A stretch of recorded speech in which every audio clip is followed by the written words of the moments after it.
ሰላም ውድ ሀገሬ ልጆች እንዴት ናችሁ? ዛሬ ደግሞ የምንሰራው ክሬም ከረሜላ ነው ለረመዳን የሚሆን ማለት ነው።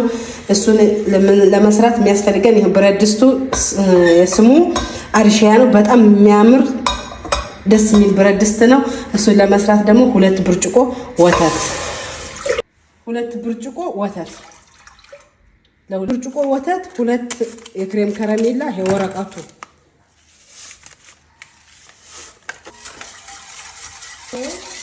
አው ግዴታ እንደዚህ ቀስ ይያል ማለት ነው። እንትን እንዳይዝብን እንዳይጓጉልብን ማማሰል። ስኳር አንጨምረው፣ ስኳር አያስፈልገውም። ራሱ ክሬም ከረሜላ ጣፋጭ ስለሆነ ምናልባት ይሄ ክሬም ከረሜላው ከቀጠነ ማለት ነው ግሽጣ 2 ማንኪያ ማድረግ አለባችሁ።